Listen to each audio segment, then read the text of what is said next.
Good morning, global gardeners. It's great to have everybody here today. Welcome to another Monday with your Gardening Week Live.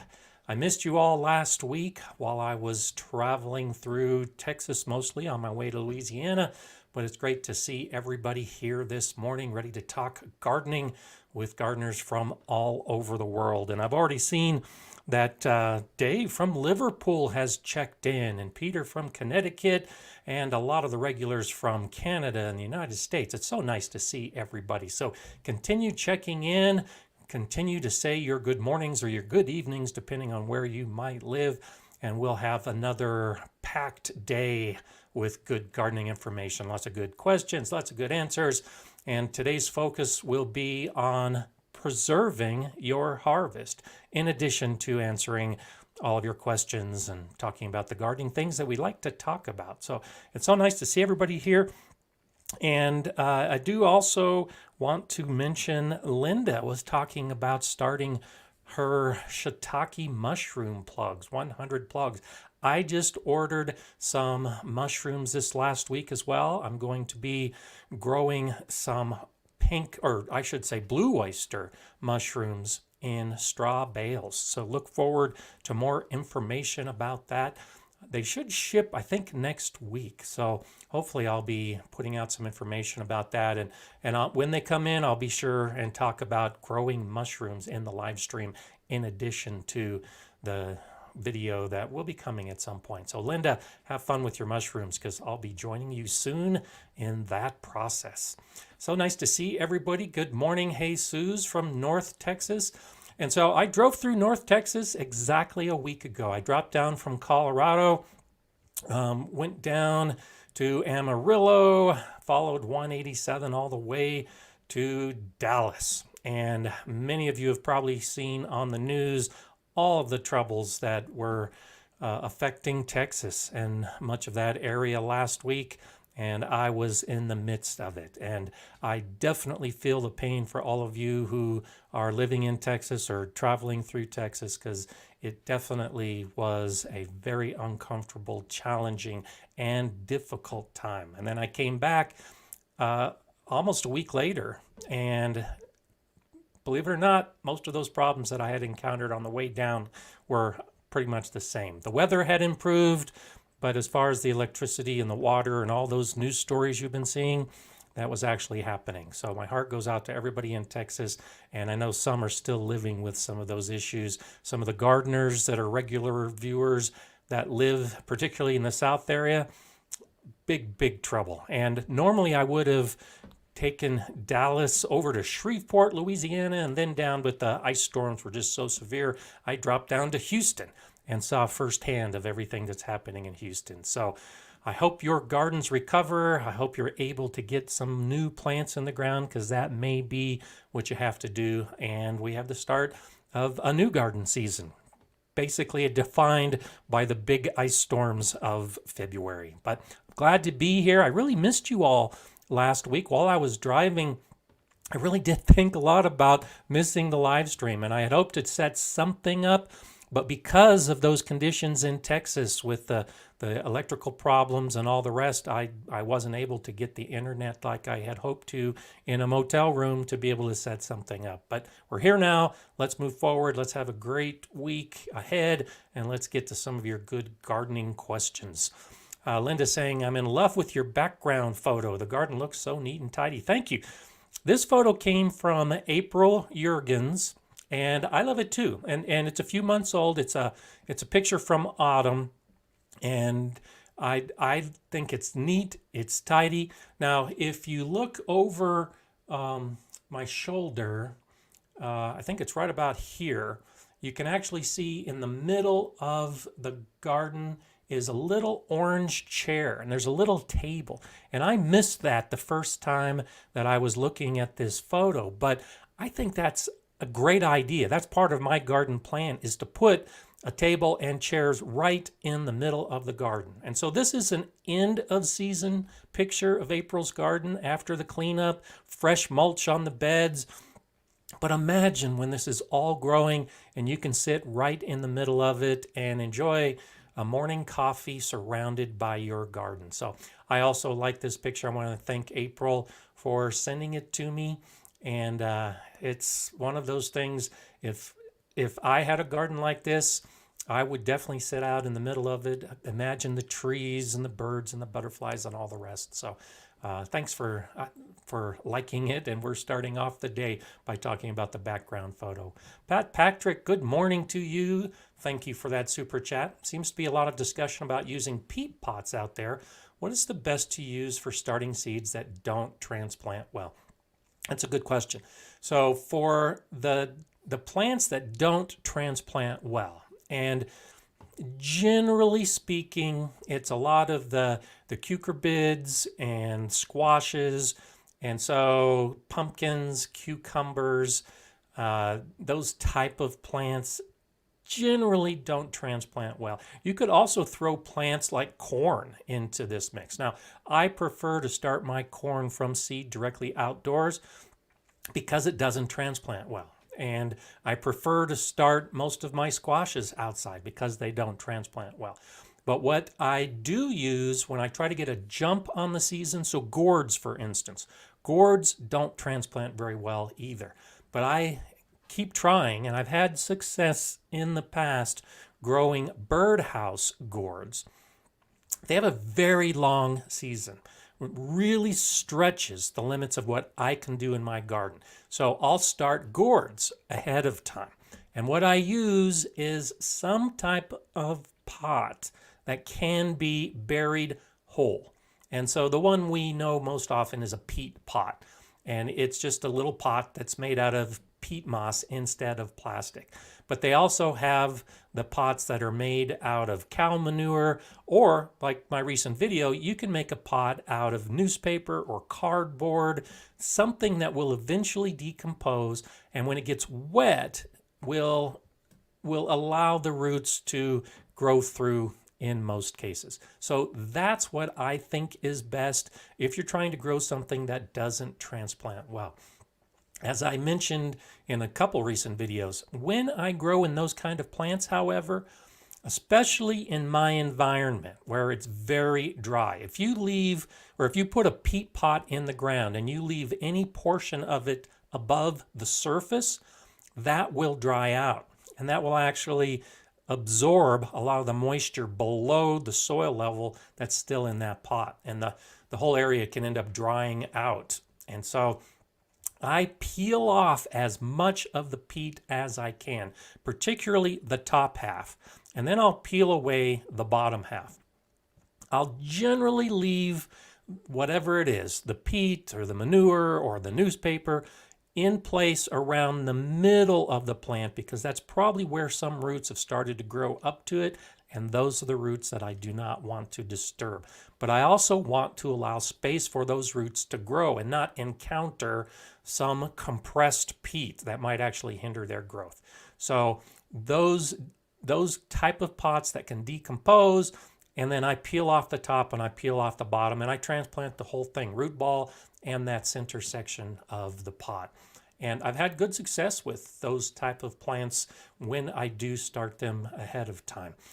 If you have a long enough season, I would say don't even worry about starting a lot of those type of plants indoors. Just start them outdoors once the soil is warmed up and you'll be fine. But there's a little bit of guidance that I hope helps.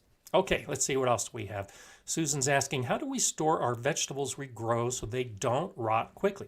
Well, that's going to be a big discussion of the day. How we store our vegetables and our fruits. So let's go ahead and jump right into that. It's preservation. Now, when I went through the Master Gardener program all those years ago, I quickly learned how much I didn't know. I've said this before. And so as I began learning more, I realized one of the areas of deficiency where I didn't have the knowledge was in what to do with the harvest. I've grown all this stuff. Now that I know how to grow it, now what?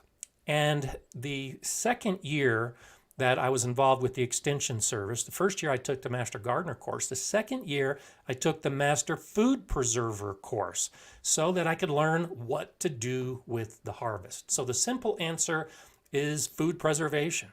You find some method of preserving your vegetables and your fruits, and that's how you take care of the harvest so that you're not wasting and the food isn't rotting. And so I'll go through a lot of those different methods. I want you to go ahead and throw out some specific questions as we proceed, and go ahead and do look in the description below, because that gives some guidance to help me see your question as we go through this general topic of food preservation today. And so let's go ahead and start with the most basic method, which is refrigeration. And so when you are harvesting, this is probably what many of us do. We'll use some of our harvest fresh, and we'll refrigerate the rest of it. And this works great during the course of the growing season, or maybe you're only harvesting a couple carrots at a time, or a couple beets, or maybe enough spinach for a salad, or some lettuce to go with your sandwich. And anything that's left over, you can put in the refrigerator. But the real focus of food preservation is at the end of the season. And what do you do when you have a lot of food? So go ahead and start asking specific questions about specific methods of food preservation, and I'll go ahead and cover your specific questions rather than starting off with the shotgun approach of giving you all the information. I do want to try to answer any specific questions you might have. For instance, Mage Grey Wolf started off before we started with the live stream today by commenting about using lime to preserve eggs. And this is definitely something I want to do. I haven't done this yet, but my daughter Kiri, who's on the live stream today, hello Kiri, has a lot of chickens with a lot of eggs. And so at some point over the course of the next few months, and we talked about this about a year ago, but I want to do a video to show you how you can preserve eggs using lime.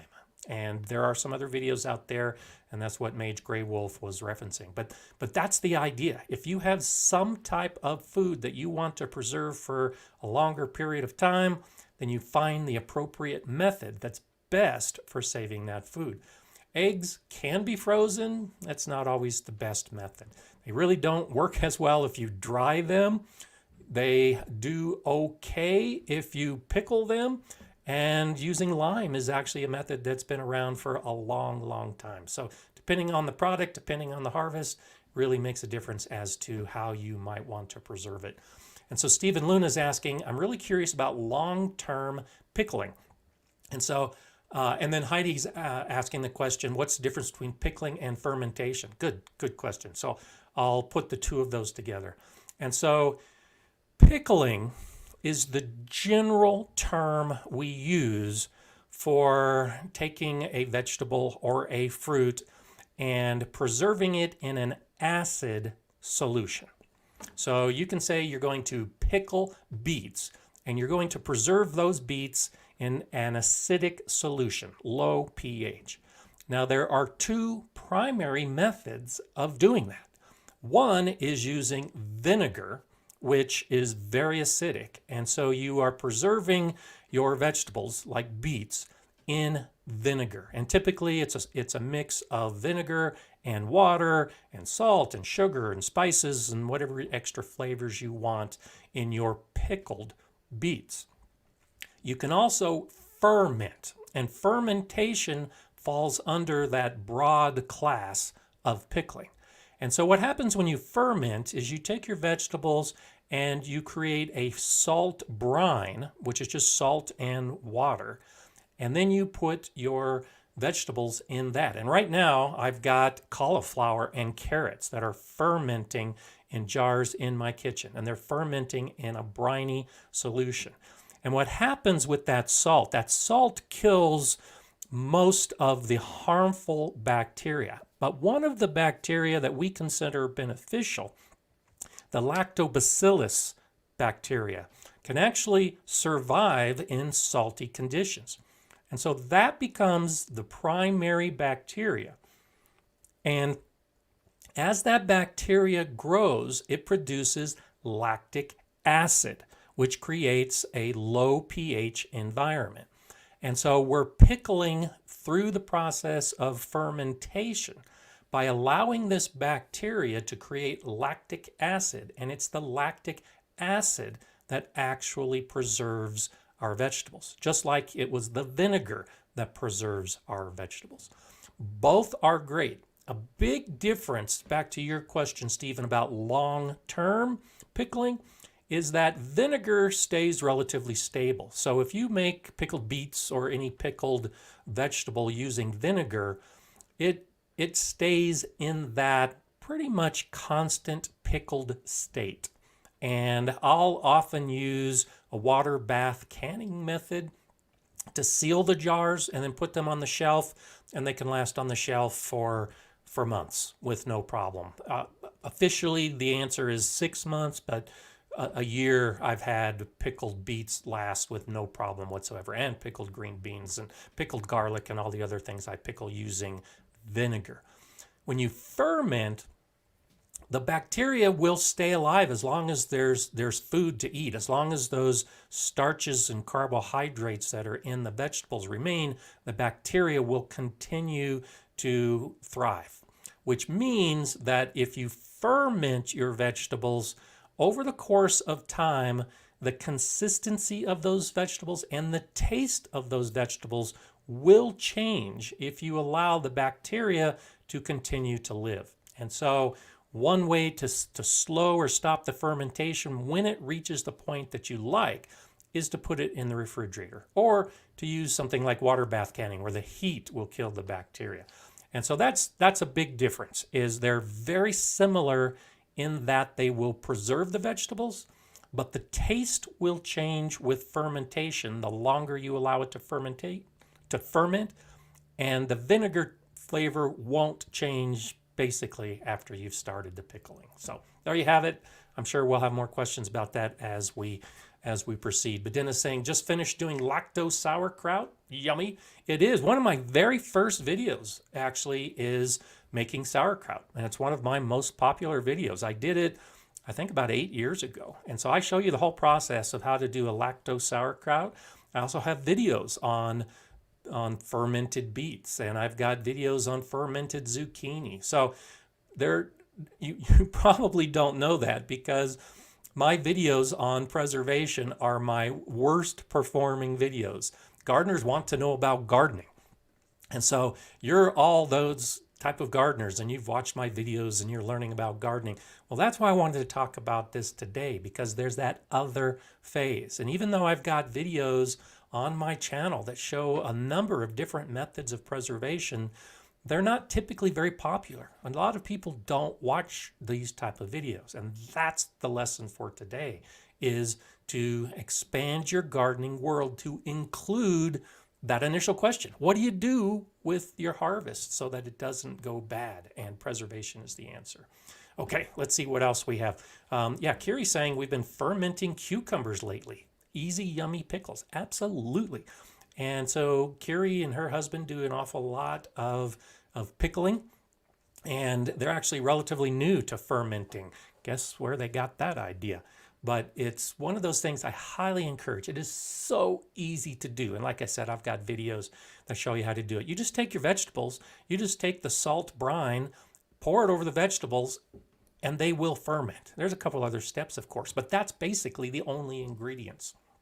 And the result is just so incredible. It really is incredible. So, Jesus is saying, haven't seen the preservation videos? Check them out. And I do have a playlist that is nothing but the preservation videos on how to ferment food. So I really encourage that you do this. Gladys is saying, I need to know how to pickle asparagus. Very, very simple. Now, I haven't fermented asparagus yet, but that's because my asparagus hasn't been ready to harvest for a while. But I have pickled asparagus using the vinegar method, and it's fantastic. I don't know if you've ever had asparagus from a jar or asparagus from a can. That's absolutely disgusting when you compare it to what you can do in your own kitchen. Mike has another great point. I give my surplus to open food kitchens. Yes, if you have a food bank or a food kitchen near you that accepts fresh produce, I strongly encourage doing that. I know at least in our area, they have some limitations on that as far as accepting fresh produce to then give back out to people looking for food, but there are many that will accept your produce. Definitely one way to do that. Let's see, Tamara's saying, I want to learn to ferment pickles and bought some pickling cucumbers. And if you remember, I did a video last year where I was talking about my Boston pickling cucumbers. I grew those cucumber plants specifically for the purpose of making pickles. And I did. And I made a video about making cucumber pickles. And they are fantastic when you make them yourself. So good. I hope I'm getting some of you motivated and enthusiastic about going out there and trying your own. Hey, Scott Head's on the channel today. There's nothing as good as fermented traditional dill pickles. Even the brine is delicious, and it's a great electrolyte that helps with muscular cramps. Oh, and the probiotics in the entire product and the liquid. I don't throw out the liquid. I'll take other vegetables and put it in that liquid, even though the bacteria is mostly gone. The taste just adds a lot to vegetable dishes and to salads. I actually use that liquid to make a vinaigrette salad dressing. So really good stuff, really good stuff. So thanks for adding on. Steven's asking, any plans on doing a vid about the vinegar method? Yes. And so quite honestly, one of the reasons I don't do more preservation videos is just because they haven't been as popular. And the way YouTube works is the more popular you are, the more they'll push your videos out. And so it's a tricky balance that I have to take, where I have to make the videos that are going to be popular so my channel continues to grow and more new gardeners find the videos. But I still want to get out that information. But if I put out too many of those videos that don't perform well, who knows what's going to happen with all the rest of the channel and what YouTube will do. And so it's a balance. And so I will be doing more of those videos over the course of the season and in future years. But because I already have a library of quite a few of them, I just suggest you look to see what's already there. The video I am planning to do as the season progresses is a pickled green bean video using the vinegar method. I've been focusing on the fermentation videos for quite a while, and so I will be going back to doing some of those vinegar videos. So let's see what else we have going on. Seed addicts, I'm glad you're motivated. That's awesome.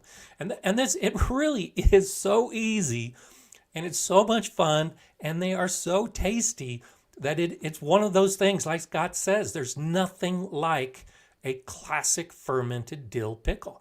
And once you make one yourself, you'll never go back to store-bought pickles. It's just that simple. Because you can make them and you can store them in jars and you can put them in your refrigerator, or you can water bath can them and put them on the shelf and enjoy them for many months to come. And Jay's pointing out a good point as well. They're discovering many more scientific benefits of gut health. And it is one of those kind of things. And that's one of the reasons I'm making the sauerkraut right now, is to promote gut health and the probiotics within it. I'm trying to make myself and others around me as healthy as we possibly can be, and fermented foods is one of the ways to do that. Okay, let's see. Jujube 2407 is shifting gears a little bit. Started our peppers hot and sweet yesterday. If it's 73 in my living room, do I need a heat mat, or will 73 be okay? 73 will probably be okay. As I showed in a video a week or so ago, I do suggest taking a temperature of the soil, some type of probe, a meat thermometer, whatever you have, and see how warm your soil is. The peppers will germinate better if you can get the soil temperature above 70 degrees Fahrenheit, which is about 21 degrees Celsius. And so if your air temperature is that warm, it's probably okay. You'll probably have a little better success with a heat mat, but that's not so cold that it's really going to be a hindrance on those seeds at all. You'll have a faster germination with the seed mats, but that's actually a pretty good household temperature. That's warmer than my house and where I grow my seeds, and I've had peppers germinate extremely well without a heat mat. So I think you'll be fine. So let's see. Carla's saying, Mark at Self-Sufficient Me made alternate channels for recipes and preservation so that he could get that information out without interfering with his main gardening channel. I didn't know that. Like you, I've watched a lot of Self-Sufficient Me videos, and I've never come across one where he's showing his preservation. And that's part of the point. Those videos just aren't as popular with gardeners. So I'll have to check that out. I didn't know he was making those kind of videos. But you can see my point. If Mark has the Self-Sufficient Me channel has over 1 million subscribers now, and he's also concerned about the growth of his channel by making preservation videos, so he started a whole new channel. I'm not ready to do that. I'll just keep throwing them on periodically with what I'm doing here. But thanks. I appreciate that. Masabi Gal, gardening plus pickling equals health. There you go. That's a good way to say it. Okay, so Carla's saying, I didn't think of freezing to can later. Yeah, so let's talk about freezing now. Freezing, I find to be one of the easiest methods of food preservation as far as our garden produce comes. Now, there's a few tricks to it. One being that you should blanch the vegetables first before you freeze, and you'll get better results. So you can just take your raw vegetables, put them in a bag after washing them off and freeze them. But if you boil some water and blanch the vegetables for 30 to 60 seconds, it doesn't take long, then freeze them. That will often give you better results, because one of the things that leads to degradation during freezing are the enzymes that are in those vegetables. So before they're completely frozen, the enzymes will still be active, which can degrade the produce. The blanching will stop that enzyme action. And so now when you freeze, not only will you have brighter colored vegetables, but they'll also be able to handle more time in the freezer without degrading as quickly, especially when they start thawing out, because that enzyme action will cease. But great method. All of those frozen foods that you buy, if you buy frozen corn and frozen beans and frozen carrots and anything else that's frozen, you can do the same thing. If you're growing that in your garden, you can freeze it as well. And I like to do that with lots of different carrots, for instance, beets, the parsnips. A lot of the root crops I find work pretty well to freeze. I'll usually cut them ahead of time, and then they're all ready to throw into a soup. They're ready to roast in an oven, and I try to take that approach when I freeze. Well, I'll actually look for how I'm going to use them and then freeze them in a little bag or some type of container where all I have to do is just thaw it out or add it frozen into whatever the food is that I'm making. And so my daughter Kiri, who's on here today, I've seen some of that chat going back and forth, is doing a lot more now with air frying and pressure cooking. And one of the cool things that you can do that you may not have thought about, if you have a pressure cooker, or if you're starting to do some of these cooking methods with these combination air fryer pressure cookers, you can put frozen produce directly into that as you start your cooking. And so if you're making a stew or a pot roast or whatever it happens to be, you can have all those vegetables frozen ahead of time. And now all you do is you put your meat into your cooker, dump in the frozen vegetables, cover it, and start cooking. And you'll have your vegetables all ready to go. So freezing can be a great way to preserve a lot of your produce, and it's extremely easy. It's just a question of whether you want to freeze them whole or cut or sliced, and that's totally up to you to think about. So lots of good options there. Carla, also slightly different. I was just talking about this yesterday, as a matter of fact. Theme gardens. Look for more videos coming on theme gardens, like a pizza garden. I've mentioned the pizza garden before, where you're growing your basil, tomatoes, onions, garlic, like Carl is saying. I'm also planning a video on a salsa garden, well, you'll be growing onions and tomatoes and tomatillos and cilantro all in the same area along with your garlic. And what I was talking about yesterday, I got a prompt with an idea for a Mediterranean garden where you're growing the plants that are typically associated with a Mediterranean garden, like the eggplants and the garbanzo beans and a lot of nuts and beans. So I've got those videos planned. So great idea. And it's as we talk about planning our gardens, start thinking about those type of themes. And that's actually, I'm letting the cat out of the bag a little bit, but I'll be talking a little bit more about that as we get to the philosophy phase and how you can approach your gardening for the year. So let's see. Greg is saying, have trouble keeping seed starting mix moist. How often do you moisten the surface versus the bottom water? Using standard plastic seed starter tray, okay to spray down the surface twice a day or more? Yeah, it's okay. And so I try to water from the bottom, and so and it varies because the young seeds and seedlings don't need as much water. So when you start your seeds in a moist mix and then you cover them, you shouldn't need to water for at least a week, maybe even 2. But once you take the cover off and it starts to dry out, I try to bottom water, and I'll usually start with about a little more than 1/4 inch of water in the bottom, about 1 centimeter of water in the bottom of the tray, and then see how quickly that's soaked up. And particularly in the beginning, when the mix is moist, just a little bit of water is all that's needed for it to stay moist. Then you look at the top, because the top will be the first to dry out. Now, I do allow the surface of my soil to dry out after the seeds have germinated and after the seedlings have grown. If you allow the surface of your seed starter mix to stay on the drier side, you'll have fewer, if any, problems with damping off disease, because that's a fungal disease and it needs that wet environment.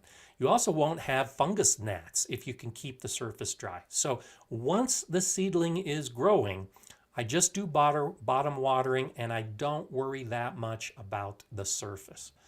Now, as I mentioned in a recent video as well, I'll often leave 1 or 2 cells open, or if I'm using the peat pots, I won't, or not peat pots, but peat pellets. If I'm using the peat pellets, I'll leave 1 or 2 unsown.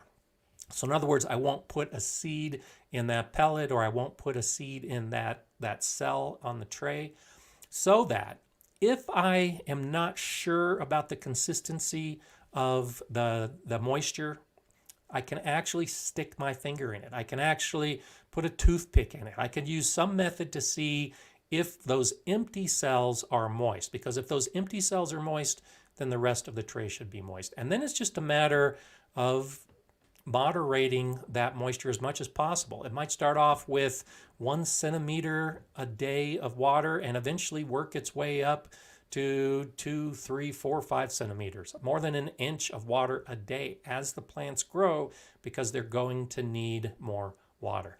And then if I think the surface is getting too dry, sure, I'll spray it and I'll spritz it. But for the most part, I do allow the surface to stay on the drier side. During germination, however, if I see that the surface is drying out, yes, twice a day, 3 times a day. If you don't have a plastic cover over your soil, definitely spray it to keep it moist until those seeds germinate and the seedling starts emerging. So Kim is saying, has anyone else used a burpee self-watering seed starting tray? This is my first year using it, and so far so good. I have, and they work great. I think they work better when the plants are growing, again, to help maintain that consistent moisture, because it has that felt or cotton fabric at the bottom, which helps hold the moisture consistent, and then it wicks up into the plants.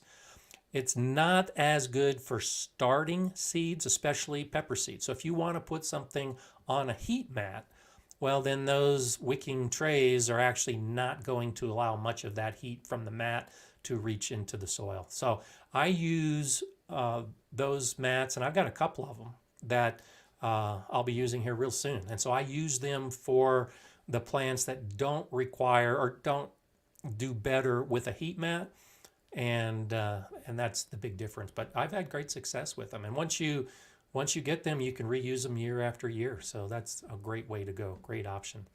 Greg Daner, thank you so much for that super chat. I appreciate the tips. I try to keep them as great as possible. So that's awesome. Okay, Jay Dixon is saying, can't see any blanching in my channel. I don't have anything that, I don't have a video on blanching, and I don't think it's a search term. So that's probably why you're not seeing a channel, or seeing a video, but I do mention it in some of those preservation because it's a real quick method. And you just dunk the vegetables in, you blanch them. So, but that's a good point. I'll when I make some of these future videos, maybe I'll focus a little bit more on blanching when we talk about freezing and some of the benefits of blanching as well. Carla's saying, I do 3 sisters for my corn out here in Northeast Nevada. Many people complain about not getting ears. Worked for me. I was actually just added that to my list today of videos that I'll be doing. Probably the very beginning of June, and I'll be doing a video on 3 sisters gardening and some more information about that. So glad that you've had success with it. I've had mixed success in the past, and I'll be doing a video. So great minds are thinking alike, Carla. Pauline says, my husband hates anything pickled. I suggest you try using your own produce and pickling something, and I bet you he might become a convert. Because the pickled or fermenting stuff you make at home just tastes so much better than anything you can buy. It really is. It's like everything else that we grow. It's better when you do it yourself. So I suggest doing it and see if you can maybe get him to try it. You might be surprised. Urban Gardener, good to see you here today. Going to use soil blocks this season. What do you think about them? I have a video about soil blocks and using soil blockers. I think they're okay. They do take a little bit of extra attention because, as I show in my video, I suggest if you're doing soil blocks that you put them on cardboard or something similar. So it's like we were just talking about with the self-watering trays. One of the problems most people have when they try doing soil blocks is that they'll water from above and then the block ends up disintegrating. And so it's better to water from below. And so if you put your blocks on cardboard or cloth, you're essentially creating a wicking system for your soil blocks. So I found that to be the most efficient way to water them, because that's the biggest issue I think a lot of us have is keeping the soil moist in the soil blocks. But yeah, check out that video. I've got different size blockers. I show how I put the recipe together of the soil mix and then block it out. I make in enough quantity, or I should say the quantity I make for me works better to move from pot to pot, from cell tray to pot. And the soil blocks, I find, actually back to that original question about what kind of container you would use for plants that don't transplant well, soil blocks can be one of those methods as well. You use a big soil block and then you just put the whole block into your garden. But because I'll take a whole bunch of plants and then go out and transplant all at once, I find the soil blocks don't transplant well if you carry a whole bunch of them out and then go to transplant. And so they do take extra attention just to keep the block from falling apart. But yeah, check out that video and see if it answers some of the other questions you might have about it. So let's see what else we have popping out. Let's see. Kira Coradorable. I just love that name. I hope I'm even close to pronouncing it right. Pickled vegetables. Yeah, absolutely delicious. And let's see, right now, I still have a few pickled things in my refrigerator, but that's why I'm pickling some cauliflower. I'm not a huge cauliflower fan in general, but I love the fermented cauliflower. I think fermented cauliflower tastes better than just about any other way that I've cooked or eaten cauliflower. Brooklyn Giraffe, good to see you back. Hi to everyone as well. And yes, thank you for bringing that up because I wanted to mention it and I forgot to write it down. But Thank you for the congratulations. This is the 50th live episode, and I did miss a couple over the last year. And so it was a year ago. It was the first week of March a year ago that I started doing this. So can you believe that we've been doing this for a year? And I know some of you have been along this entire year for this whole gardening journey, and many of you as well are new to the channel over the last few weeks and months. And so welcome to all of you. But this is awesome. We've been doing this for a year, and I don't envision stopping anytime soon because I just love doing it. And it's so great to see you all here. But yep, this is episode number 50, which is why I wanted to talk about things like looking to the future and what you can do with your harvest beyond just growing it, what you're going to do as far as preserving it and keeping it growing for a longer, or keep eating it for a longer period of time. So 50 live streams in 1 year. And Jay Dixon, you've been along for just about the whole ride too. So I appreciate. So we've got Jay and Heidi and Kiri. For those of you who might be new, you'll notice that their names are highlighted and there's a little wrench next to their name. Those are the moderators for the channel. And so that's why when they jump in, it's usually with something that's quite knowledgeable and helpful, because they all know quite a bit and can be helpful and knowledgeable. So thank you to the three of you who over the course of the year have also helped so much in making this live stream successful and making every week something that I look forward to doing. And so it's so great to have you all here. And time does fly, doesn't it, Heidi? It's just a crazy. Brooklyn Giraffe, I agree with you. The Gardener Scott community is the best. And that's what's so incredible, and I know a lot of you feel this way too, is that we've got experienced gardeners on this channel, and we've got brand new gardeners on this channel right now. And we can all be together and talk and share information. And I certainly don't think any of us feel like we're not in the right place, that we know too much or we know too little. We can all fit in, and we can all ask our questions and get our questions answered. Or if we're the one with the answer, we're the one that can throw out the answer and feel good that we've helped somebody else. So you Gardener Scott community members, everybody watching these videos, you are fantastic, because it really is a good group of people. As I've said many times before, I really do think gardeners are the best people. We have that empathy and that caring that really makes it all so good. So that's so awesome. So John Jude is asking now, can my seedlings be damaged by having my lights too low? Yes, they can.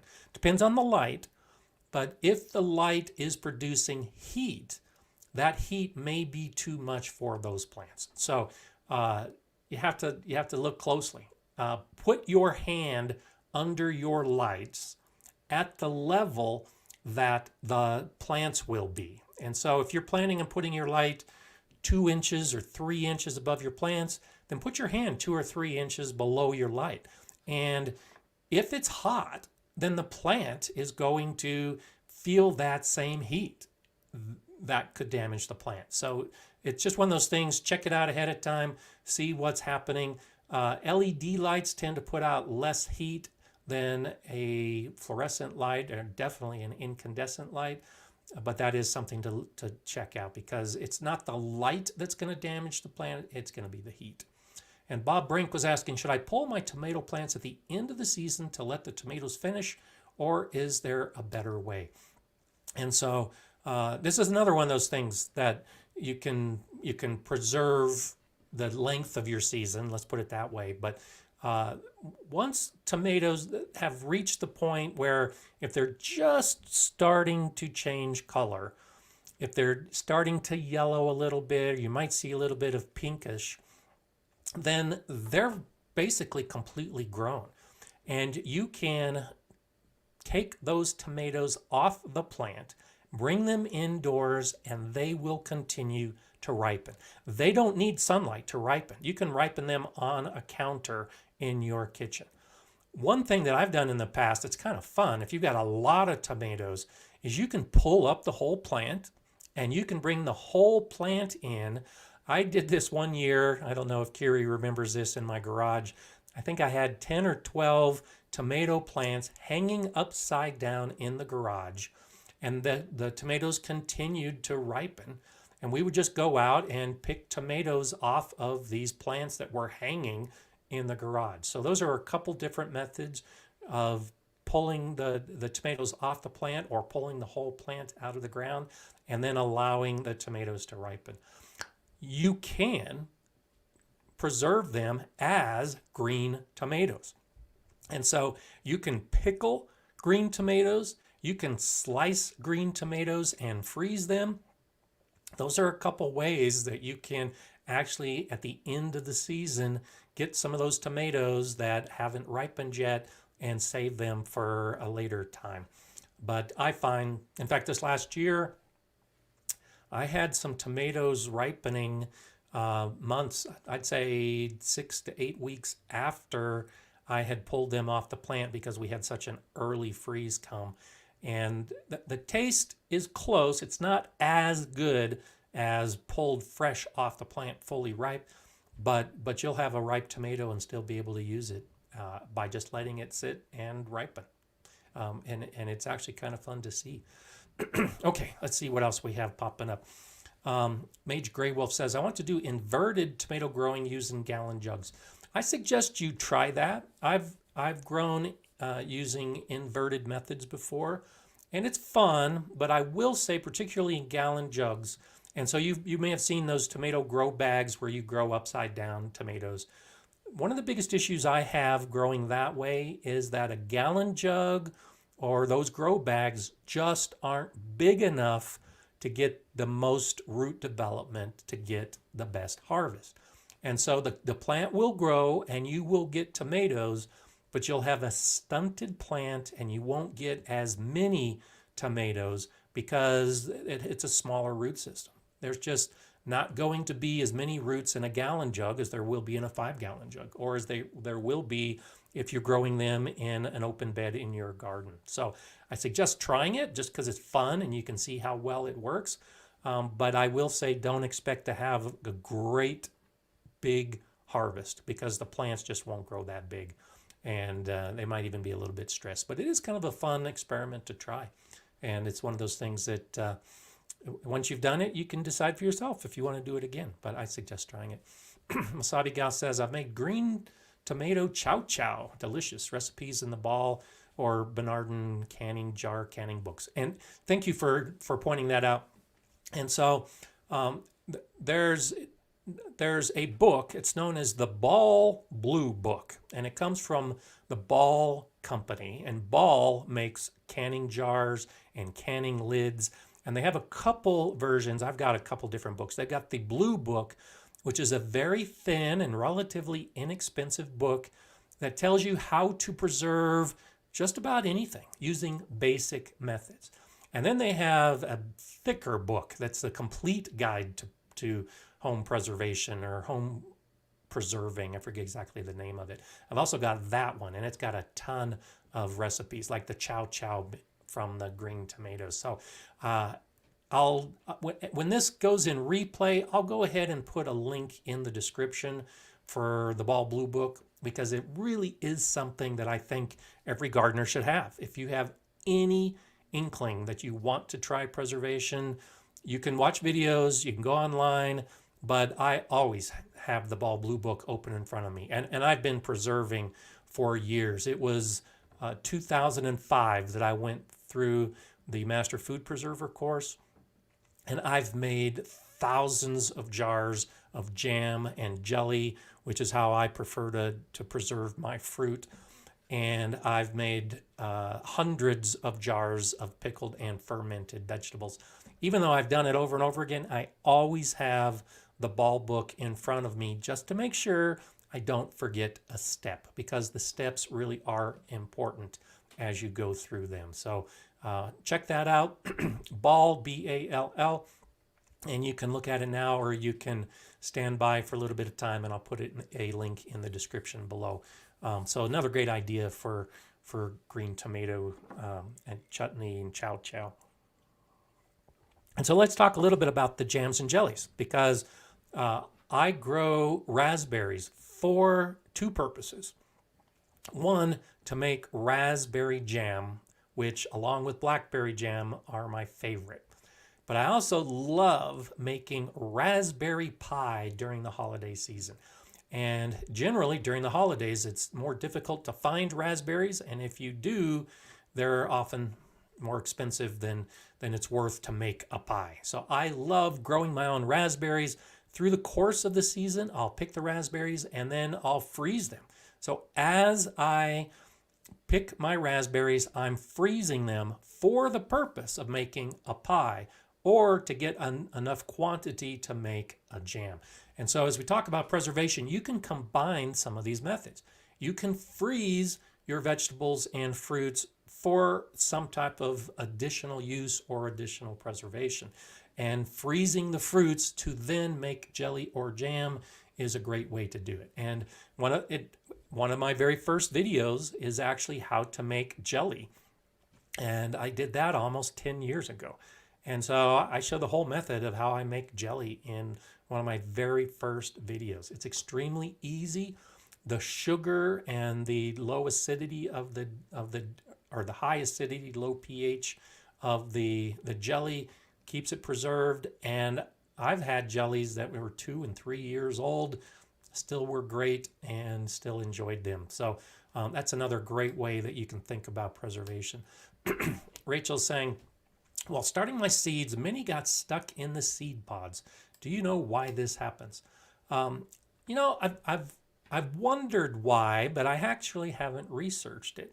I think it might just have to do with the seed itself. If the seed is wet, as the plant grows and then those 2 initial cotyledon leaves emerge from the cell or from the shell, typically if the shell is wet, they'll separate from the shell and have no problem. But if the shell has started to dry as those leaves are growing, then occasionally they'll get stuck. That's what I've observed. I'm not sure if that's exactly what's happening, but that's what I've observed. But it's relatively easy. If you go in, I'll use a very small tool like a toothpick, and you just hold on to the shell. You can pry apart those leaves and separate them from the shell. And don't worry too much about damaging those leaves, because those are the initial leaves. They're not true leaves. They're really not going to harm the plant if they get slightly damaged. But don't be too concerned if the leaves get stuck in the shell. You can help them out with just a little bit of babying and they'll be fine. But I think it's usually because the shell has dried out. And that's one reason why if you have a dome or some type of plastic covering over your plant, I've observed that happens less because the shell is moister and the leaves are able to separate in that higher humidity environment. And so Stephen's asking, do you blanch the fruit as well before freezing? Good question. And so, yes, actually I do blanch the fruit, especially peaches. I'll freeze peaches, and one of the things you do is you blanch the peach ahead of time. Blanching also helps remove the skin. So you can freeze with skin on or skin off, but if you blanch the fruit like peaches and then douse them in ice water, the skin tends to be easier to remove. And now you can freeze your peaches with no skin on. So that's an option as well. So of course, I don't blanch things like berries. Berries, you really shouldn't wash or blanch because the berry will fall apart. So those just go straight into the freezer without being exposed to that water, which can damage them. But most of the other hardy fruits, yes, blanching will work as well. Okay. Jean-Pierre, bonjour. Bonsoir, depending on, I think it's later in the day for you. Don't worry about being late. Good to see it on replay. And for all of you who might be checking in the middle of this live stream or at the end of the live stream, don't worry about it. It takes an hour, hour and a half, I think, for YouTube to put it all up in full replay mode, but you can definitely catch it at any time. And that's one of the things that Kiri helps me with, is going back, and as we change topics like this, she'll identify the time that we change topic. And so it usually takes about a week before it's posted, but you can go back to my previous live streams and there's timestamps of when all the different topics were discussed. And so if there's something that you remember from an earlier live stream that you want to refresh your memory on, you can go back to that in replay and go straight to the timestamp that will take you straight to the discussion. So don't feel like you have to watch every live stream in start to finish mode. If you want to watch it again, you can just select the topics that you're looking for. So thank you to Kiri. I know many of you have thanked Kiri in the past as well, because she's the one that does the bulk of that work. Okay, Isabel, YouTuber put the seeds in water and the one that floats are no good. Is he right? Yes. That is an easy way to test the viability of seeds, is to put them in water. I do this with tomato seeds. So I don't do it as often with other seeds, but when I'm saving my tomato seeds, the tomato seeds should be fermented. I do show this in my video on how to save seeds. And that takes a process of a couple days for the tomato seeds to ferment before you dry them out and save them. But anything that floats to the top, I just scoop out, because that is a good way to test your seeds. The seeds that float aren't good. Now, that being said, there are many dry seeds that need to get wet before they'll drop. So like smaller seeds, because of the surface tension of water, if you sprinkle seeds on top of a glass of water, they're probably all going to float for a brief period of time until they get moist enough and that surface tension is broken, and then they'll sink. So put the seeds in first, then pour water into it, give it a little bit of time, and if it floats, that was right. It's usually not a good seed, and you can toss it out. All the ones that are on the bottom, you can strain out, dry off, plant, do whatever you want to do from that point on. So, okay, let's see what we have. Heidi's saying, I have a dehydrator and love jerky and fruit roll-ups. So there's another method I wanted to talk about, which is dehydration. And there's a few different ways to do it. I had a video a few months back where I showed how to preserve herbs or herbs by drying them, and I just air dried them. You can also use a dehydrator. I've got a couple different types of dehydrator. It's not critical which type you have. You've got round ones, you've got square ones, you've got horizontal ones, you've got vertical ones. But the idea behind a dehydrator is that it's blowing air over your produce, and it's taking the moisture in that and drying out whatever it is you're trying to preserve. I think one of the best things that you can do with strawberries is dehydrate them. They're little pieces of candy. If you take most fruits, but particularly strawberries, put them in a dehydrator, get all that moisture out, it becomes a leather. It's not going to be crispy like the banana chips you'll buy at the store. It's going to be chewy and leathery, but the flavor is so intense. It's a great way to preserve fruit. I love preserving fruit as, I love using a dehydrator as a primary method for preserving my fruit. And then again, you can combine it with another method. So I'll dehydrate the strawberries and grapes and apples. I've dehydrated a lot of different fruits. And then I'll put it into the freezer so that they last longer and they stay fresh longer. And then when I want a snack, I'll just pull some out of the freezer, let them thaw out for 2 minutes, and then they're delicious. When I make my jams and jellies, particularly with the jellies, so I have a steam juicer, and I've got a video on steam juicing. I have a steam juicer, and so I'll put my fruits in the steam juicer, extract that juice to make jelly. Well, all of that solid pulp that's left behind can be dehydrated to make a fruit leather. And I've given a whole bunch of that to my granddaughters, and it's just so delicious, so much better than those fruit strips that you buy in the store, because it's nothing but fruit. So those are a couple different methods. You can juice and make jelly and then use the pulp to make a leather. You can make a dehydrated candy treat out of your fresh fruit and freeze them for later. Those are a couple different ways that you can also do the fruits, which I think are great. Virginia Palmer, welcome to the channel membership as a garden support member. Thanks so much. Phil says, I dehydrate apple chips for a fall treat every year. Grandson loves it. There you go. And if you've got kids that don't like to eat vegetables and fruit, doing some of these things like drying and freezing and getting them involved is a nice way to kind of sneak it into their diet, because they're much more likely to eat the things that they're making themselves through preservation methods. So great idea. Carla's saying you can toss dehydrated items right into a cooking pot or put them right on top of ice cream. Yeah, those strawberries, dried strawberries particularly, I'll cut into pieces and then put them as a ice cream topping as well. Great way to do it. I've also done dehydrated carrots and onions and the things that you might put into a soup. I've done that too, where you'll dehydrate your vegetables.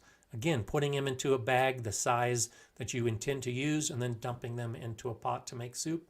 Great idea. Great way for it to work.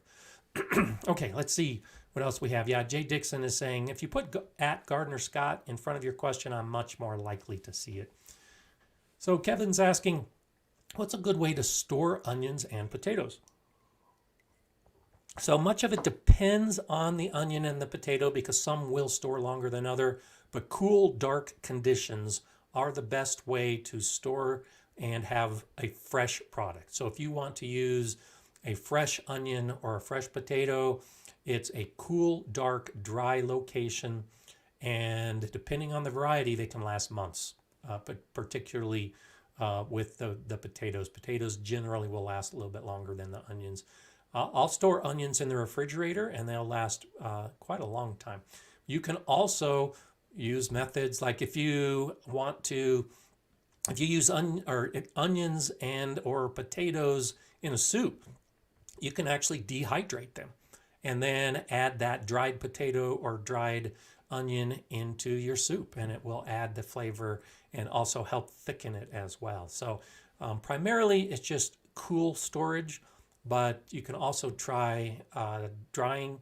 Freezing doesn't work as well because both potatoes and onions have a high moisture content, and when you freeze them, the cells will break and you'll lose some of that consistency. You can still do that and then add them to a soup or a stew, but it depends on whether you want to use them fresh or later on dried or frozen. Virginia Palmer is saying, I dehydrate veggies, throw them in my Ninja, and put a tablespoon of the special powder in everything my kids eat. Very sneaky and great idea. The idea of adding vegetables to your kids' diet. I love that one. The special powder. I like that. Doris Miller has dehydrated garlic, then ground to powder. I wanted to make a video about that this year and then ended up doing other things with my garlic. But I actually have that on my list of videos for this next year when I harvest my garlic, is to show you how to dry them and then grind it or pulverize it to make a garlic powder, which you can then mix with salt. And so now you have garlic salt. I also want to do smoked garlic, smoke it in the smoker, and then make a smoked garlic powder. So there's all kinds of cool things you can do with a dehydrator. So great idea. Okay, Lar, thank you. Welcome to the Gardener Support Channel membership. That's awesome. Okay, let's see what we have. Jujubee saying, my kids hate zucchini but love zucchini, carrot, apple muffins. They get a full serving of veggies per sweet cake-like muffin. And so there's another way you preserve, and I do a lot of that. Not as much nowadays because I'm trying to cut down on some of my sugar, but carrots, for instance. You grow a lot of carrots and you don't know what to do with your carrots? Well, make carrot muffins or make carrot cake and then freeze it. And not only are you preserving the carrots, but you've got some product that you can then thaw out and eat at another day. So I love that idea. That is something you can definitely do, is use your products, either freeze them and then use them in something like a carrot cake or zucchini bread. I've had, the problem I run into is I'll have so much zucchini, and my zucchini bread recipe, and I've got a video on how to make zucchini bread. It's delicious. You probably didn't even know I had a zucchini bread video. But the recipe calls for 3 cups of shredded zucchini. And so that's another great way to preserve your food. That's what we've been talking about as far as the package size. I'll shred my zucchini and I will package it in 3-cup bags so that over the course of months after the season is long over, I'll take out a bag of zucchini already shredded. It's frozen. I just let it thaw out and then I make a couple loaves of zucchini bread. So think about those kind of things as you're thinking about preserving and how you can use the products that you might be buying, but you can be growing them and using them as well in all kinds of different ways. Tone Loki, welcome to the Garden Training Channel membership as well. That's awesome. So Andrew McMullen is asking, after starting seedlings and potting up, do you transition to a greenhouse or keep under lights? First year and I'm running out of room.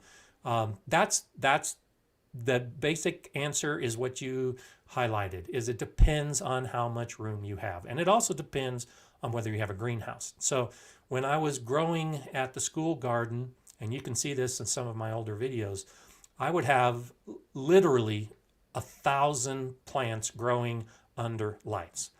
But those were the seedlings in small cells or small pots. As they grew, I ran out of room under the lights. And so then what I would do is up pot them, put them into a bigger pot and move them out to the greenhouse. Now this works if you're in an environment where the temperature of the greenhouse at night is going to stay consistent enough and warm enough that it won't harm the seedlings. And so in my area and in my greenhouse, it worked pretty well. So I would start seeds most often in April and then early April. And when it came time that I was running out of room, now we go to the greenhouse in May and it's warm enough to then grow those plants to get to the size that we transplant them out in late May or early June. So yes, if you have a greenhouse that stays warm enough, go ahead and put them into a bigger pot and put them out in the greenhouse. They're not going to get as much light as they would under the lights, because chances are your lights are staying on longer than the sun will be out. And so you might see a little slowdown initially when they go into the greenhouse, but that's a great way to expand your space and be able to grow more. I don't have that option yet. My greenhouse isn't built, so I don't have that. So I have to, like many of you, try to decide what I'm going to grow and how many I'm going to grow based on the number of lights I have and how much space I have underneath those lights. So a couple different ways to look at it. Disc Golf Bear, welcome to Garden Support Channel membership. Thanks for joining. It's great to see you. And all of you who have joined up, I know it says it in the description of the channel membership, but join us on our private Facebook page, the Gardener Scott community. It's awesome. Lots of pictures are being shared, lots of questions are being answered, lots of great information, almost on a minute-by-minute basis. There's so much wonderful information being shared on that. And then lots of other perks that will come along over the course of the month as well. So it's great to have you as channel members. So good to see that. So Seed Addicts, great to see you. Julie Nelson, so nice when everybody starts talking back and forth to each other. And Jay, thank you for welcoming Disc Golf Bear as well. So Garden Dilemma, good to have you here. Good morning to you as well. How large should tomato seedlings be before you start to harden them off? So that's really a good question. And a lot of it depends on your garden and your soil more than it does on the size of the plant. And so I think it's important that your soil in your bed, wherever you're growing your tomatoes, is warm enough before you put the seedlings out. And as long as you have a warm temperature and as long as your nighttime temperatures are consistently above 50 degrees Fahrenheit and 10 degrees Celsius, then you can start the hardening off process for your tomatoes outside. The size really isn't that important. If you go to a nursery, you'll be able to buy very inexpensive tomatoes that might only be 5 or 6 inches tall, or you can spend a lot more money for big, tall tomato plants that might be 18 inches tall. And it really doesn't matter. It's more important to have your garden prepared, your soil ready for those plants. I like to have a plant that's at least 10 to 12 inches tall, just because I do bury some of the stem. And so I like to have a 6 to 8 inch minimum plant that's growing in the garden. That will provide enough leaves for the plant and the root system to really take off right away. If I'm really ahead of the game and I've got that space, so like when I was growing at the garden and I had the greenhouse, I would start my tomato plants a little bit earlier because I had more space and I had the greenhouse. And I would let the plants get to about the 15 to 18 inch tall when I transplanted them outside. So it ties in with how much space you have underneath your lights as to how tall you're going to get your tomato plants before you start hardening them off. But they'll continue to grow during that hardening off process. And hardening off usually takes about a week or so. But if your soil is ready and your plants are ready, go ahead and harden them off regardless of how big they are. I'm assuming you started them early enough that you have at least 5 or 6 or 8 sets of true leaves. That's what you should have if you've got a plant that's 8 to 12 inches tall. And that can be important, is that you have enough true leaves. If you have started late and your tomato plants just have 2 or 3 sets of true leaves, I would keep them under the lights until they are taller and bigger and have closer to 5 or 6 true sets before I start hardening them off, because that process of hardening off will stress the plant, and you want to make sure that the leaves are soaking in enough sunlight so that the photosynthesis can really keep the plant alive and growing well. So those are a couple ideas of what I grow as well. Okay, let's see what else we have popping up here. Torches and Pitchfork says Northern Lights is a good starter crop. Good, thank you for sharing that information. Let's see, so much great information. Let me go ahead and touch on, because I see a lot of stuff back and forth. Nana is asking, what's the best heirloom tomato? And feel free to throw out your idea for an heirloom tomato. I like Black Krim. I like Paul Robeson. I like Kellogg's Breakfast. And I've got some videos where I discuss some of my favorites as well. But those are 3 that I try to grow every year that are heirlooms and that I try to save the seed from. But there are so many out there. And as I always suggest, when you're looking for the best plants for your area, it's always nice to talk to other gardeners in your area, because they'll know as well. There are a lot of plants that I would recommend that might not do as well for you. And Scott Head and I talked a little bit about this a couple weeks back, where we grow in different environments. And so there are plants I can grow that he can't, and there are plants that he can grow that I can't.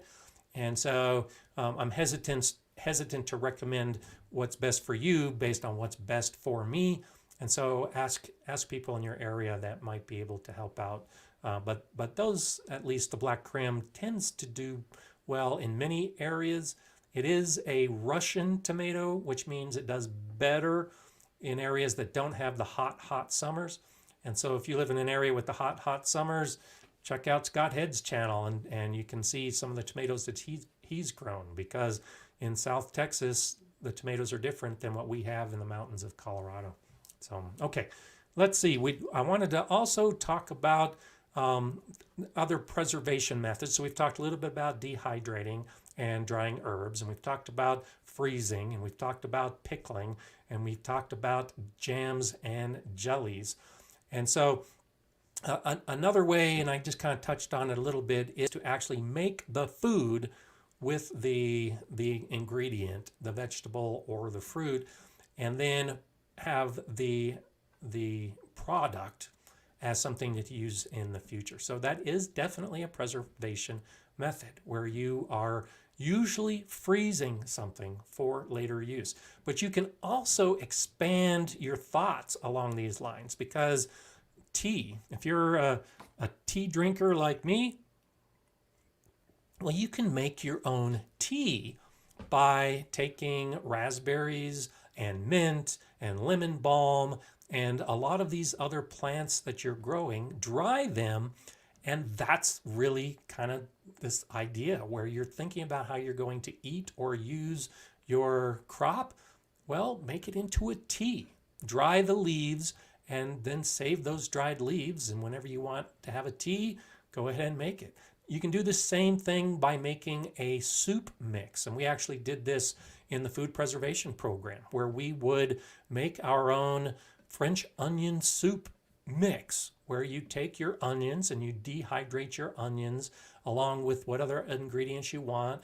And then you just add your salt and your pepper and your spices and everything else that you would want for a particular soup or dip, and bag it up, all dried, ready to go. And then when it comes time to use it, like with the French onion dip, for instance, you take your sour cream and you take your little bag of dehydrated ingredients, mix it up to your sour cream, and now you have a French onion dip, all with the ingredients that you grew in your garden, along with some extra spices. So expand your ideas about preservation a little bit more, and that can really help you as you decide what type of method is best for you. So I want to throw that out there. Yeah, Masabi Gal says raspberry leaves make a wonderful tea. There are so many things that we grow in our garden that make wonderful tea, and many of them, and I don't have videos on this, and I'm not planning on them as far as the health benefits, because I know this is an arena that others have much better information than me. But so much of what we grow really has a lot of the vitamins and the nutrients that can really benefit us. And so if you use those type of harvests from a health perspective, now mix it with preservation, and you're keeping those health benefits going for months and months after the winter comes and maybe your harvests have completely stopped. You can still be enjoying the vitamins and the benefits long after that. Omar Santos, thank you for that super sticker. Thanks to you. I appreciate that. Let's see what else we have popping up here. I see a lot of information that's being shared. Urban Gardener is saying, I think Praxis is a great tomato for most climates, strong plants, big cherry toms. I made a great salsa with a cherry. I love cherry tomatoes for a lot of things like that. And let me point out the Urban Gardener. Check out the Urban Gardener's channel. Really some great information on there. I really like his presentation and a lot of his videos. He's growing and looking to thrive in the YouTube gardening community. So I'm glad you're joining us today, and I encourage all of you to check out the Urban Gardener and some of the information. It's always helpful, and this is why I encourage you to check out other sources of information. I think it's always helpful to see different gardeners do things differently. There isn't a single best method. I can share with you what I consider is the best for me and what works in my garden, but like Scott Head's channel, the Black Gumbo channel down in South Texas, he's growing things and doing things differently than I do. And even though it's different, I can still learn from another YouTube channel's methods of doing things. Maybe modify them for my cold mountain 5B garden, but there's lots of good information out there. So expand your world a little bit and seek out some of that other gardening information. And I think it will benefit not just you, but all of us, because as you've seen in the chat today, there's lots of great information that's being shared back and forth as you all discover other channels and other sources of information as well. It's not all about me. It's about guys like Tony O'Neill on Simplified Gardening. I see you there, Tony. I hadn't seen you checking in earlier. There's so much other information that can benefit you. It might not be suitable. It may not be something that works for you. There's Epic Gardening has a great channel with a lot of wonderful videos, but he has a lot of videos that show you how to grow fruits in San Diego, and I can't grow those fruits. So though a specific video on how to grow a tropical plant won't benefit me because I can't grow that tropical plant, I can still benefit from some of the methods and some of the discussion when it comes time to growing a plant that I can grow. Maybe I've learned something from somebody else. So spread your wings a little bit. It's good to see everybody here, and especially people like Urban Gardener and Simplified Gardening and Scott Head, all those channels that have videos that are out there. So it's so wonderful. Okay, let's see. Phil Park says, I love to snack on golden cherry tomatoes while gardening. Grow them on trellis, so very easy to pick. You know, that's one of the, I'll call it a problem, though it really isn't that big of a problem. But I eat a lot of cherry tomatoes in my garden, and it's a little discouraging. I have the same issue with my raspberries and my strawberries, where I'll see one, I'll eat it, I'll water, I'll work, I'll come across, I'll see another one, I'll eat it, and so few of my cherry tomatoes and strawberries and raspberries ever make it to the kitchen. But that's a good thing. I love having that fresh produce while I'm working out in the garden. But as far as harvesting for others to use and for preserving, you do have to avoid that temptation and try not to eat as much as you might otherwise eat. So that's great. Okay, let's see. Nevada Bill says, my last year's onions are starting to grow, so dehydrated them to keep them and use them and not lose them. Exactly. That's what we're talking about today. So I'm glad to hear that you did that. And onions are extremely easy to dehydrate. That's one of those things that if you got a bunch of onions, go ahead and dehydrate them, because they probably won't store, if you've got a lot of them, some of them will start to rot and go bad because it's just hard to find so many uses for onions if you've got a lot of them. So instead, dehydrate some of them and you can keep them year round. Great idea. Okay, let's see. Rhonda Burley says, I pick and choose nuggets of info from several channels and websites, whatever works for Atlantic Canada. Yeah, and Atlantic Canada can be a very challenging environment. I lived up in northern Maine, and I know it was difficult in Maine. Maine grows a lot of potatoes because potatoes do well in that environment, and apples do well, but you're not going to see much else in that part of the world. And so it might get old watching nothing but videos about potatoes and apples, but you can learn an awful lot from other areas of the world. And I spoke with an Atlantic gardener, an Atlantic Canadian gardener recently, and was amazed at what he's growing in his garden. And a lot of that comes from watching other channels and getting ideas and then trying it in your own garden and realizing that you can grow it. You might be the only person in your town that's growing a particular plant because you saw it somewhere and you were able to modify the growing environment so that you can grow it in your garden. So that's awesome. I think that's great. Thank you, Jay, for sharing that link with the Urban Gardener channel. And let's see what else we have popping up. Thut42 is saying, Scott, what's your favorite plant to grow? My favorite plant to grow is tomatoes. I just have to grow tomatoes. And part of it is what I just talked about. Few things are as enjoyable to me as seeing a ripe tomato and pulling it off the plant and eating it right then. And I've shared this in the past. That's one of my earliest gardening memories, is being in my aunt's garden, and she pulled off a tomato and gave it to me fresh, and it was warm from the sun, and it was ripe and juicy and delicious. And I try to recreate that memory at every opportunity. That's a big reason why I grow tomatoes, and a big reason why I eat them as soon as I see that they are ripe and ready to go. So that's my favorite plant to grow. But there are many others that I have similar experiences that might not necessarily be my favorite, but asparagus, it falls into that category. The first time I harvested fresh asparagus and then sauteed it with a little olive oil, it was incredible. One of the best things I've ever eaten, because it just had a flavor that was so intense that you just can't describe it. You have to do it yourself to fully understand how good your own produce can be. And so I'm adding a lot of favorites to my list. I really like pickled beets. I'm not a big, or I wasn't a big beet person, but as I've started pickling beets and roasting beets, now beets are on my list of favorite plants to grow. So there's a whole bunch of them, but I would say tomatoes are definitely at the top of the list. Let's see what else we have. Cherie K says, I'm growing Jerusalem artichokes for the first time this year. I would appreciate any advice, Northeast England. Check out Simplified Gardening, because he's got a lot of good videos, and as I remember, has a really good video about Jerusalem artichokes. You can correct me, Tony, if I'm wrong, but I believe you're the one that had that video that I really liked. And he lives in England as well. So check that out. I don't have Jerusalem artichokes. I'll be putting them in my garden this year, and I hope to make a video about it.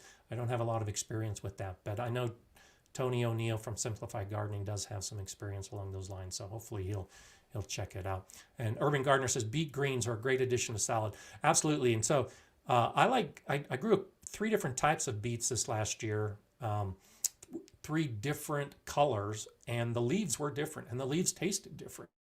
And so I loved going out and making a salad with some fresh spinach leaves and some fresh beet leaves and a couple different types of lettuces, and then throwing in some fresh mint. I had some incredible salads this year with chard, pulling off a little bit of chard, Swiss chard leaves, throwing those in a salad. Lots of wonderful things that you can throw in. Those are so good. Masabi Gal says, don't forget to try the horseradish and roasted beets condiment. Absolutely.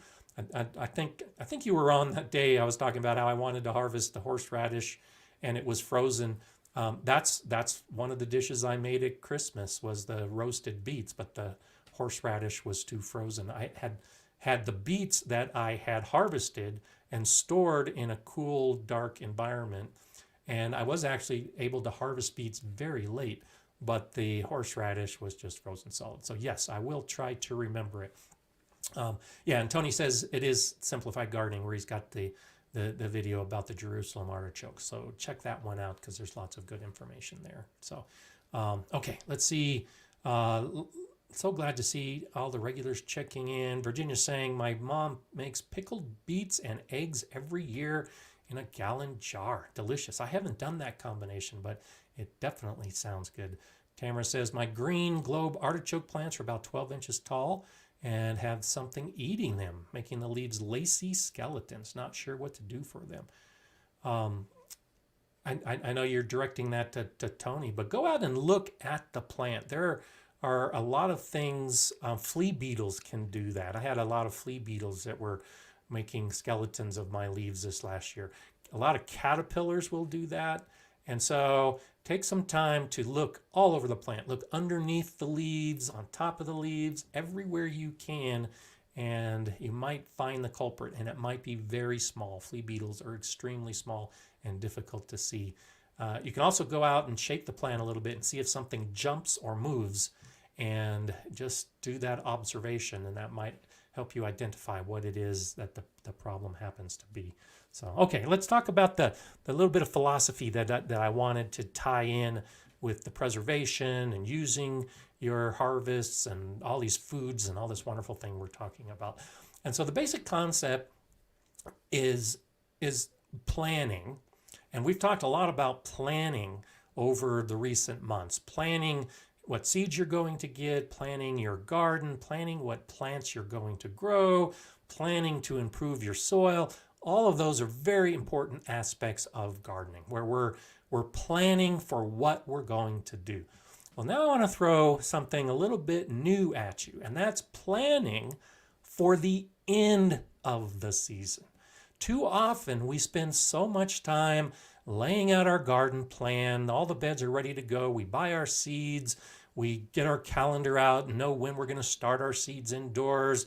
We harden off our plants. We put them outside. We start growing. We do all those things we need to do to get to the harvest. And then we harvest. And that's the first time we really think about what we're going to do now. Like that very first question at the start of this live stream. What do you do to keep your harvest from rotting? Now you've got all this stuff that you've been growing. If you haven't thought about it until you harvest it, well, it might be too late. You might run into that issue where you don't know what to do with it, and it does rot. You can give it away, but maybe there aren't enough people that want what you have to give. So think about it early.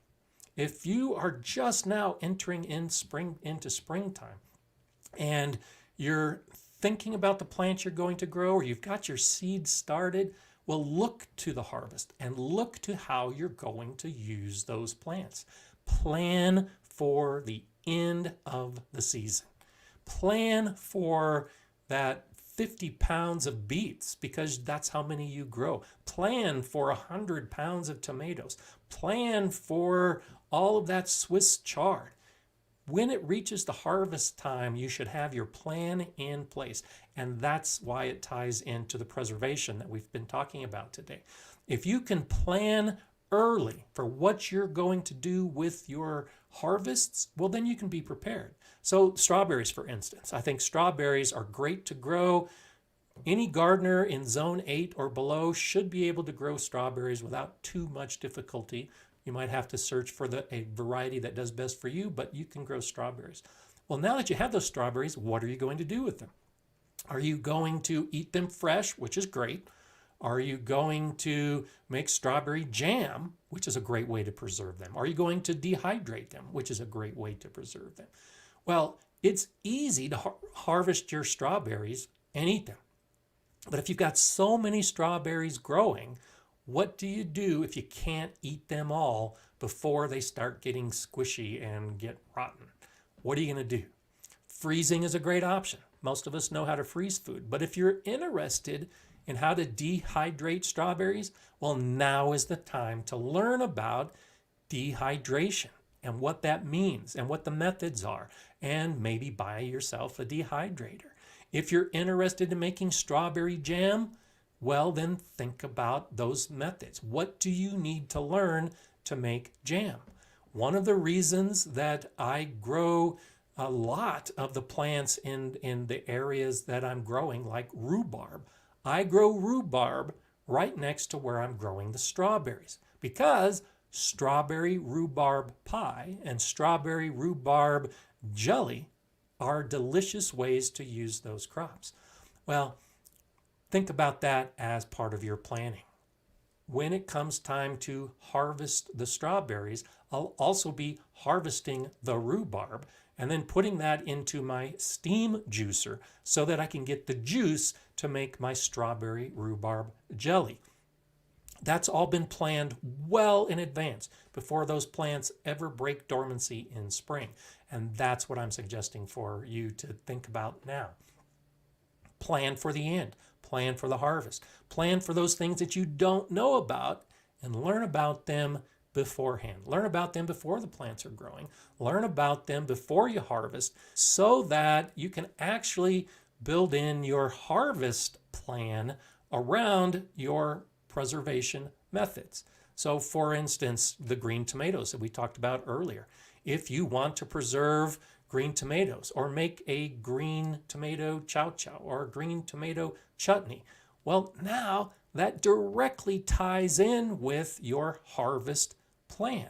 You're not going to wait until all of your tomatoes are completely ripe. You're going to intentionally harvest some of your tomatoes while they're still green.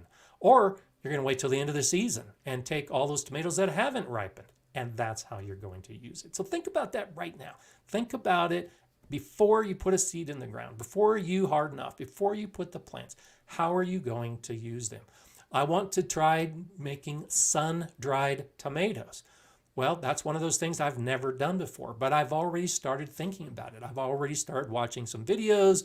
I've already started reading up on that topic of taking the tomatoes and drying them in the sun and all the steps that are needed. That's a dehydration method, but it's not as simple as just putting a tomato out in the sun. There are steps involved. I'm now trying to learn those steps long before I ever do it.